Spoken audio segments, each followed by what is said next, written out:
Ол тек қана шешіммен аяқталған істер ғана. Шешімдердің қаншалықты пайызы халық жағында деп ойлайсыз? Бағаны 10 деп қоюға болады. Және оған халық сенеді. Үкімет тарапынан, сот тарапынан, парламент тарапынан тиісті заң жобалар қаралуда, нақты лауазым болсын, ақшалай өндіріп алу салынады. Әділеттің қолдану аясын кеңейту.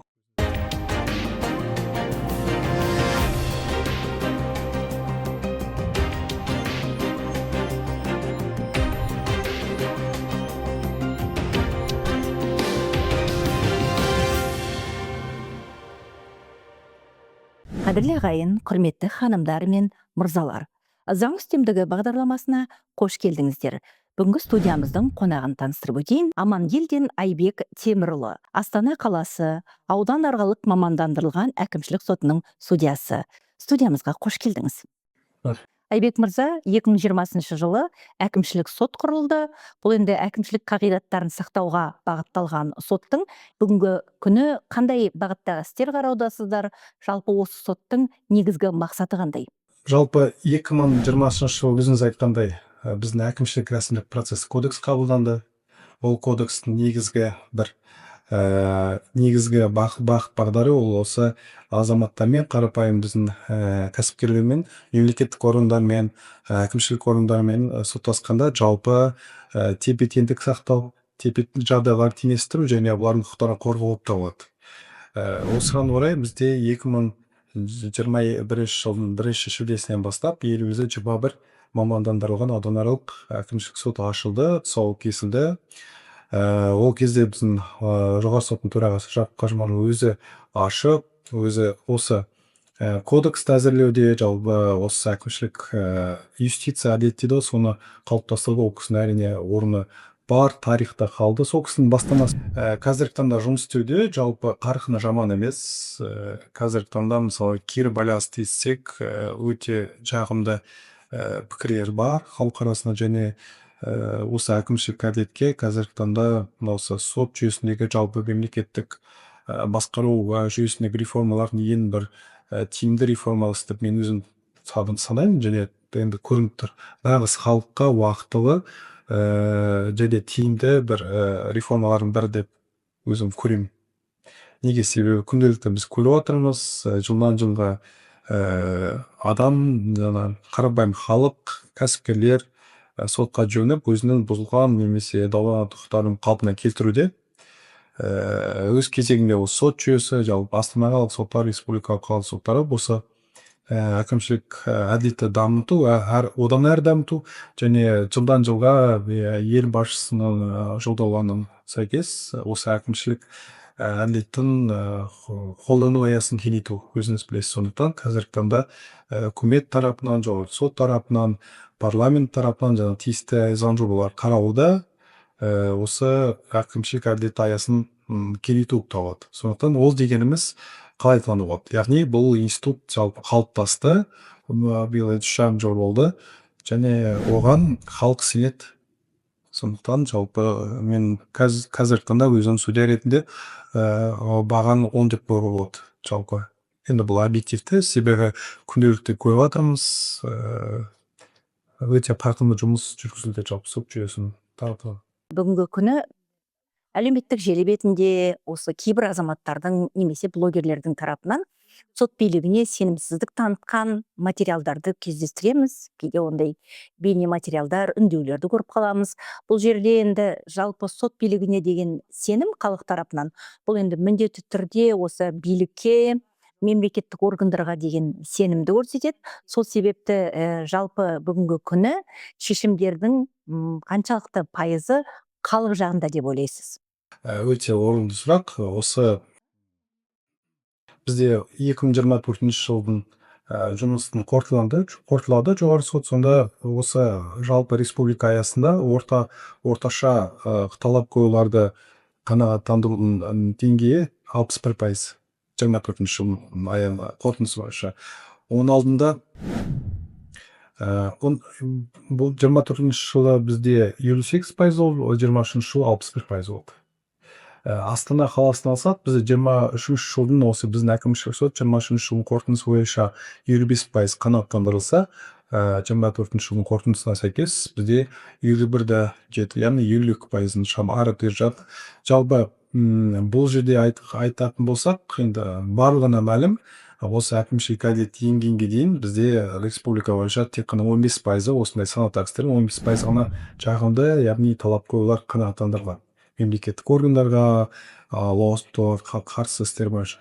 Қазіргі таңда енді бұл көрсеткіш енді республиканы орташа санын алсақ, сол 58%. Ол да жалпы жаман көрсеткіш емес. Ол енді орташа дейік.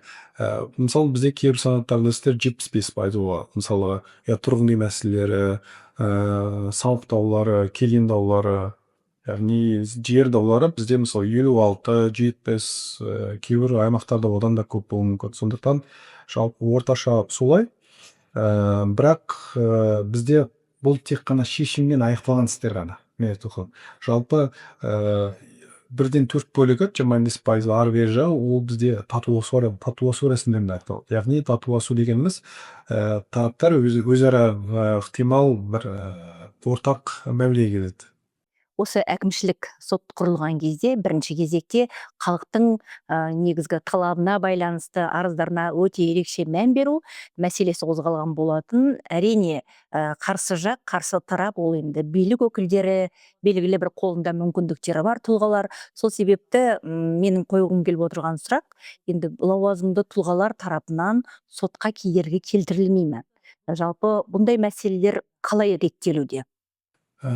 Жалпы алғанда бұл қағидат орындалуда, себебі қазіргі таңда біз күннен күнге көреміз және көз жеткізуде практика аясында, яғни бұрындай қазір кедергі жасау фактілері кәсіпкерге немесе азаматтарға енді аз көлемі. Және неге фактілер себебі қазіргі таңда біледі, егер азамат немесе кәсіпкер сотқа, әкімшілік сотқа жүгінсе, оның құқықтары қорғалатын. Сондықтан олар кейде жаңа біз атап өткендей, өздерінің әрекеттерінің теріс екендерін, заңсыз екендерін біліп жатса, олар көбінесе бітімгершілікке келіп жатады, татуласып жатады. Медиация, себебі олар біледі, ертең шешіммен шығарылса, біріншіден ол жеке ұйғарымдар шығару мүмкін, яғни тағы да бір тиімді шаралардың бірі бар, процесстік мәжбүрлеу шарасы дейміз, ол бізде ақшалай өндіріп алу дейді. Яғни нақты лауазымды тұлға болсын, немесе басқа тұлғалар болсын, нақты ақшалай өндіріп алу салынады. Яғни айыппұл дейді, сот айыппұл 10 айлық есептік көрсеткіштен 100 айлық есептік көрсеткішке дейін оның көлемі заңда айқындалған. Сондықтан әкімшілік соттың қасында жалпы арсеналында десек, сондай құқықтық тетіктер бар.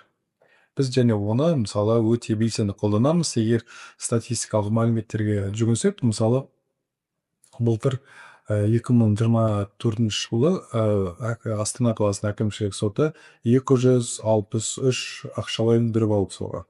Оның жалпы сомасы 20 миллион астам. Қалай айтсақ, мысалы әкімшілік соты фискалды орын болып табылмайды, дегенмен сондай процесстік мәжбүрлеу шаралар қолданды. Оның алдыңғы жылы 23 жылы 265 ақшалай өндіріп алу салынған. Олардың ішінде қарапайым азаматтар бар, көбінесе әрине лауазымды тұлғалар, сот орындаушылар, және оның арасында жаңағы саяси да бізде мысалы облыс әкімдерінің орынбасарлары, комитет төрағалары, министрдің орынбасарлары тағы солай барлығы бар. Яғни қазіргі таңда заң алдында, сот алдында барлығы тең деген қағидатты тікелей іске асырудамыз. Сондай бір нақты мысалды келтіріп бере аласыз ба? Әрине, мысалы бір облыс әкімінің орынбасары бізде жеке ұйғарымдар шығарылады ғой. Егер істі қарау аясында заң бұзушылықтар орын алса, сот жеке ұйғарыммен тиісті хабарлайды, тиісті шаралар қабылдайды. Сондай бір мемлекеттік сатып алу туралы істі қарап, мен өзім сондай заң бұзушылықты анықтап, талап қоюды қанағаттандырып, жеке ұйғарым шығарады облыс әкіміне. Яғни тиісті шара қабылдансын деген. Одан кейін ол заңды күшін енгеннен кейін жоғары сотқа барып келдіңіз, әрине келіспейтін тарапта құқылы даулауға. Одан кейін бір ай ішінде олар жаңағы сотқа хабарлау керек. заң аясында қандай нақты шаралар қабылданды осы жеке қабылды орындау аясында? Ол хабарлады, бірақ хабарлағанда облыс әкімінің орынбасары ол мысалы формальды сипатта жауап берді. Яғни талқыланды, тиісті жиналыс өткізілді, түсіндірілді дегендей. Жарты парақты. Біз әрине оған ондай формальды сипаты бар жауаптар қабылданбайды. Соған сәйкес ол кісіні сотқа шақырып, 20 айлық есептік көрсеткіш көлемде ақша өлдіріп алу салынды. Себебі сот аясынан түсіндірілді. Сіз егер мысалы нақты бір әрекеттерге сілтеме жасасаңыз, сіз оны тиісті түрде растау керексіздер. Яғни егер жиналыстар өткізсе, ол хаттамасы бар, енді білесіздер, аппаратта ол жағына қандай шара қабылданды, оны бәрін растау керек. Сондықтан сондай неге тартылып, одан кейін ол кісілер әрине түсінді. Яғни бұндай формальды сипаты бар әрекеттер, жауаптар болмайды, орындауға тиіс емес. Өйткені біз өзімізді құқықтық мемлекетте танысақ, пайымдасақ, онда әрине сондай дәрежеге сәйкес келу керек. Керемет, шын мәнінде заңның үстемдік құрған әділеттіліктің көрінісі.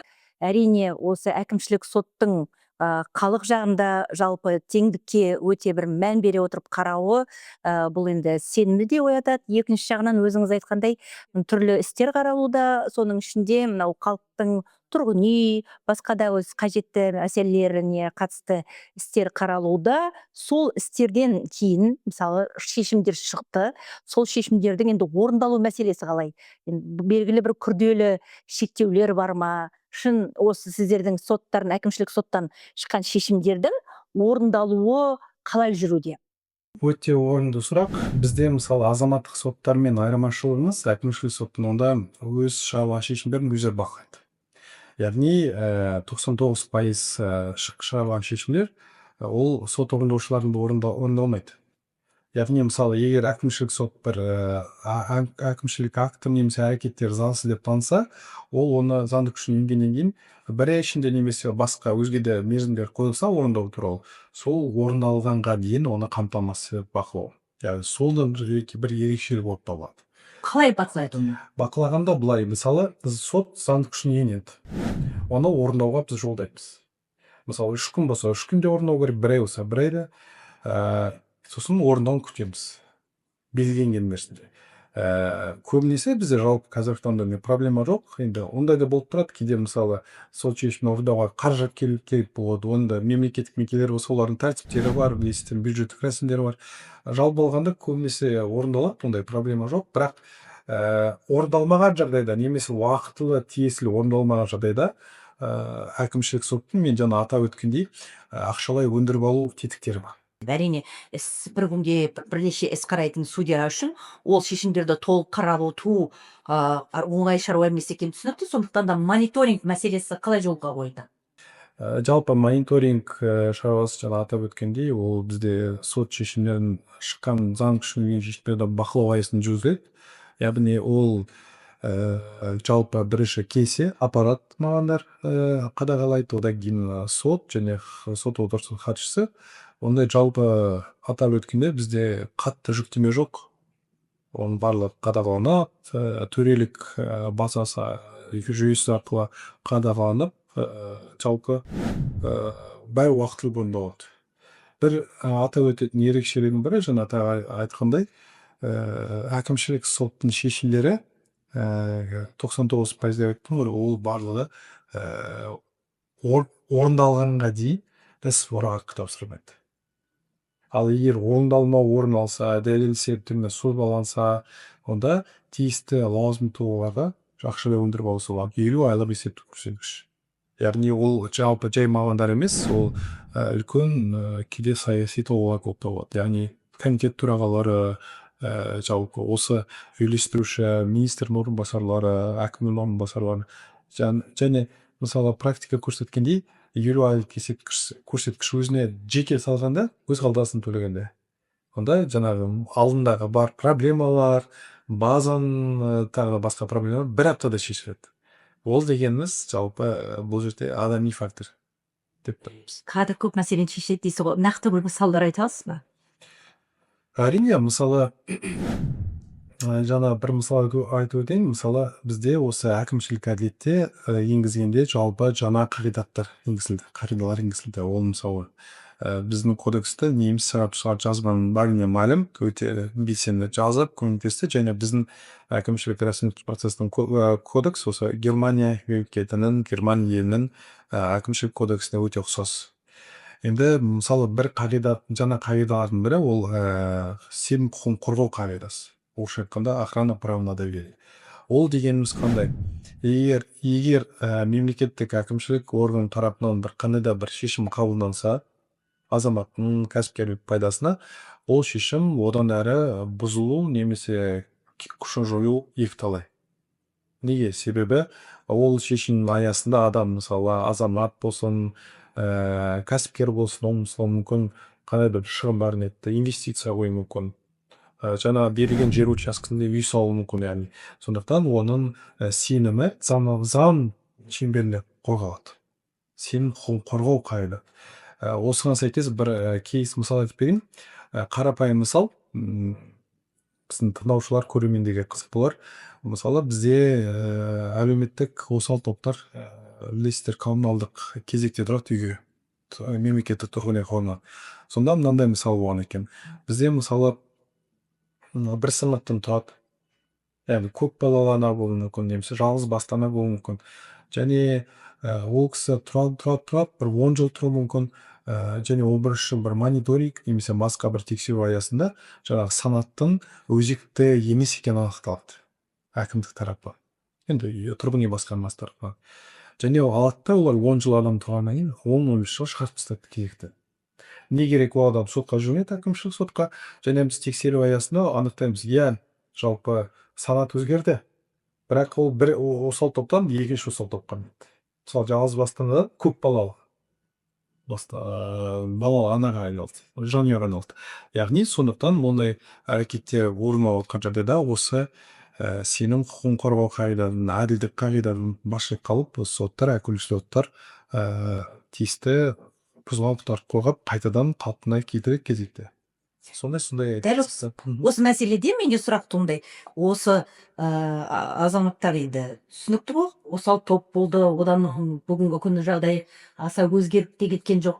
Соны әкімшіліктің қызметкері өздері көріп, сол жерде өздері қарап шешім шығаруға болмай ма? Мәселен, азаматтың санатын ауыстыру деген. Оны міндетті түрде сотқа әкелу керек пе? Сол мәселе. Қазіргі таңда ол мәселе бар, ол проблема бар. Мен ойымша жалпы көбінесе бұл жауаптылықтан көңілін жалтыру, қандай да бір қорқыныш бар шығар. Біз президент айтып жатады әр жиналысында жауаптылықты алыңдар, өздерінен жүктемені алыңдар деп. Сондықтан оларды түсінеді, жалпы сот практикасы қалыптасқан, жоғары сот тарапынан да барлық актілер шығарылған, бірақ дегенмен осындай фактілер жиі орын алуда. 3-ші желтоқсаннан бастап, мысалы, әкімшілік рәсімдік процесстік кодекске жаңа бір қағида енгізілді. Әкімшілік практиканың бірыңғайлылықты, біркелкілікті. Жаңа қағидаға сәйкес жалпы әкімшілік орган өзінің бір шешімдерін, бір жалпы бағыт бағдар бар ғой, бірізділігін сақтау керек. Яғни ол шешім шығарған заң аясында, қалыптасқан сот практика аясында, өзінің әкімшілік практикасы аясында шығару керек. Егер ол практикадан жалтырса, ауытқыса, онда әрине ол сот тарапынан немесе жоғары тұрған әкімшілік орган тарапынан ондай шешімдер бұзылуы мүмкін. Сондықтан мемлекет тарапынан, жоғары сот тарапынан, үкімет тарапынан осындай әкімшілік заңнаманы, әкімшілік әділетті одан әрі дамыту, жетілдіру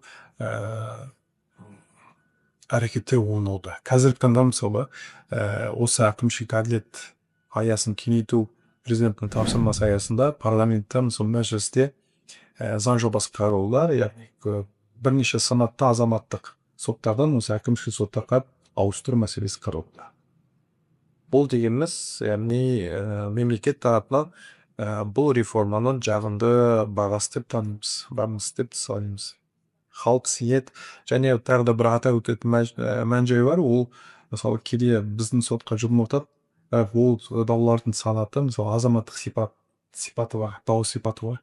Сонда біз түсіндіреміз ғой, құрметті талап қоюшы, сіздің дауыңыз бұл соттарға қарауға жатпайды, біздің ведомстволық емес, бұл азаматтық, қылмыстық немесе тағы басқа тәртіпте қаралады дегенде ол кісілер ренжіп кәдімгідей бір басқа сотқа барғылары келмейді. Онда әрине енді біз де оны түсіндіреміз, яғни заң барлығына ортақ, барлығы сақтау керек, бірақ бұл сотта бұл дау қаруға жатпайды деп сонда біраз ренжіп, ол дегеніміз бір жағынан бізге де осы орысша айтқанда кредит доверия дейді ғой, сондай бір сенімдіктің бар. Ол біз сіздерге сенеміз, осы әкімшілік соттар жақсы реформа, қанағаттандыру деңгейі өте жоғары деп айтып жатады. Бірақ енді не керек, заң барлығына ортақ, тиісті база практика бар. Егер тиісінше мемлекет тарапынан ондай санаттағы істер осы әкімшілік сотқа беріп жатса, әрине қараймыз. Басқа не жоқ қой.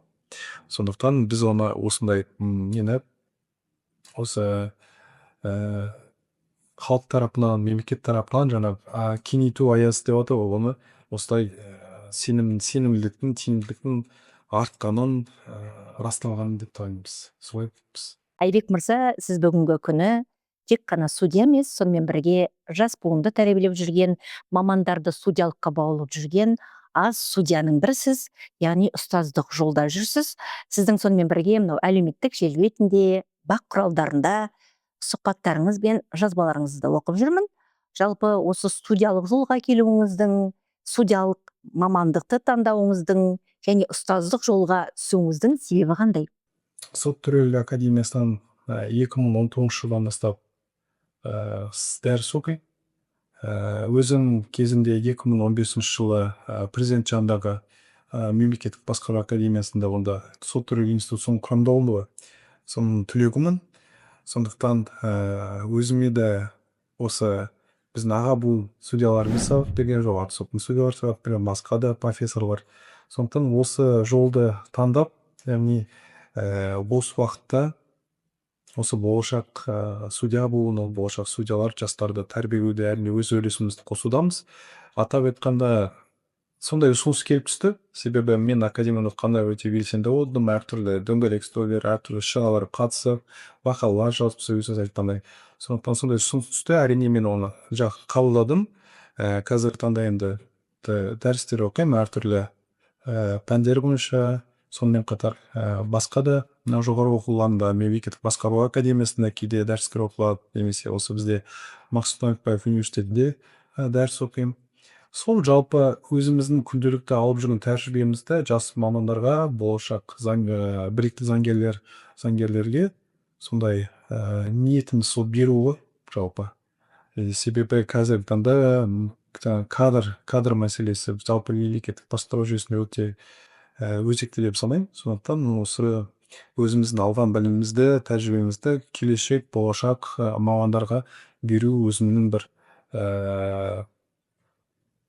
ұстаным деп санауға болады. Себебі егер біз өз үлесімізді қоспасақ, кім үйретеді? Сондықтан біз күнделікті осы тәжірибеде алып жүрген, көріп жүрген білімімізді, дағдыларымызды сол болашақ әріптестерге осылай беруге тырысамыз. Судьялық жолға тоқтауымыздың негізгі себебі қандай? Ал енді судьялық жолға келу, ол жалпы мүмкін осы әділдік қағидалары, жалпы ол тәрбиеден басталады. Сол тәрбиеден сосын енді заңгер болғандықтан, заңгердің енді ең жоғары шыңы, биік шыңы дейді, осы би болу дейді. Сондықтан сондай осы академияға түстім. Сот төрелігі академия институтының алдында жаңа мемлекеттік басқару академиясында да. Содан кейін жоғары сотта істедім. Аппаратында судья көмекшісі, одан кейін әділет министрлігінде істедім.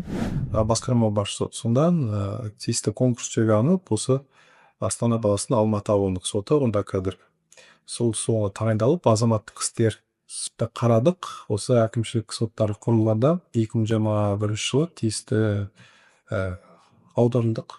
Сол жалпы келу жолын осы заңгерлік жолда жүргендіктен осы жолын ең күрделі, ең жауапты лауазымдар бір осы судья лауазымы. Сондықтан осы судья лауазымына келіп, және қазіргі таңда мен өкінбеймін, себебі жалпы өте білім, тәжірибе, құрбы құрдас, дос, басқа да әріптестер өте жақсы. Жалпы өзіме жақсы олайды. Күнделікті жұмысым олайды. өте жалпы қоғамымызда керек функция. Өйткені әділдік іздеп қайда барады азамат қарапайым? Тек қана сотқа келеді. Ол мысалы мемлекет орындаламайды. Неге себебі түптесін әр даудың қымбаттесін қоятын сот. Басқа мысалы партия, мемлекеттік органдар, олар әрине барады, олар қарайды. Мәселе, бірақ егер ол шешілмесе, сотқа дейін немесе соттан тыс жағдай болады. Онда сот тарапынан нүкте қоюға тура келеді. Сол сот төрелік аясында сондай жұмысты атқарудамыз. Айбек мырза, судьялық жолға келген азаматтар, ол енді тағдырындағы таңдау деп қарау керек шығар. Есіктен судья болып аттағаннан бастап өмірінің соңына дейін, зейнет жасына дейін осы сот билігінде қызмет атқарады. Әрине оңай жұмыс емес екені түсінікті. Дегенмен де осы өмір жолында судьялықты таңдағалы отырған және таңдап жүрген азаматтарға, жас буынға қандай кеңес берер едіңіз? Судья лауазымы өте жауапты, өте беделді, сонымен қатар абыройлы болғандықтан бұл жауаптылығы да өте мол. Оны екінің бір көтере алмайды бұл жауаптылықты. Оны да мойындау керек, себебі оған жалпы моральдық, этикалық қасиеттерімен қоса адамның денсаулығын мықты болу керек. Неге? Себебі күнделікті әртүрлі қиын жағдайлар қаралады. Егер денсаулық жарамаса, онда адам судьялық көп істей алмайды. Сондықтан әртүрлі эмпатия деген бар, судья эмпатия білсе, әр ситуацияны өзіне көру керек. Сондықтан жалпы біліктілік, білімдік, төзімділік, денсаулық мықты болу керек және антына берік болу керек. Жалпы әділдік қасиеттері, эмпатия қасиеттері, адаммен дұрыс сөйлеу, коммуникациялау, ол да бір дағдылардың бірі. Яғни бізде кейде болып жатады, кейбір адамдар, мысалы мамандар жазуға жақсы. Кейбіреулер сөз тіл байлары шешендік көрсетеді. Ал судья дегеніміз орнына жазу да білу керек. Себебі оның шешімдері ғой жалпы. Дауларды шешетін шешімдері жазылады. Және сот процесінде адаммен коммуникациялау, сөз алмасуды дұрыс қалыптастыру керек. Менің ойымша, ол өте бір жақсы дағдылардың бірі, қажет дағдылардың жалпы судья емес, жалпы әрбір маман. Неге? Себебі кейде дұрыс түсіндіріп, дұрыс жеткізіп жатсаң, кейде мысалы кейбір шешімдер дауланбайды. Өйткені ол да қарапайым азаматтар, кәсіпкерлер де түсінеді. Яғни бұл жерде мен дұрыс емеспін, немесе менікі дұрыс, теріс, бұрыс. Өйткені қарапайым тілде түсіндіріп, сотқа ол кісі жай келмейді ғой. Сотқа проблемасы бар адам келеді. Сондықтан ол проблема одан әрі ошақтырмай, күшейтпей, сонда түсіндіріп, тиянақты, қалыпты түсіндіріп, қандай дау, мысалы ол кісінің ол талап қойшының пайдасына шешілмесе де, қандай жолдары бар, сонда оны барлығын түсініп, бағыт-бағдар беру керек деп ойлаймын. Айбек мырза, шақыруымызды қабыл алып, студиямызға келгеніңізге рахмет. Біраз өте пайдалы, халыққа қажетті мағлұматтар бердіңіз деп санаймын. Бұнда енді тәжірибелі өзіңіз сияқты көпшілікке ойын еркін жеткізіп түсіндіре алатын мамандардың біздің студиямыздың қонағы болғанына біз де қуанамыз. Ендеше біздің студиямыздың есігі ашық. Олай болса, сізді болашақтағы тағы да басқа да бағдарламаларымызда көреміз деген үмітпен бағдарламамыз аяқталды деп қоштасуға тура келді. Ендеше амандықта көрсейік.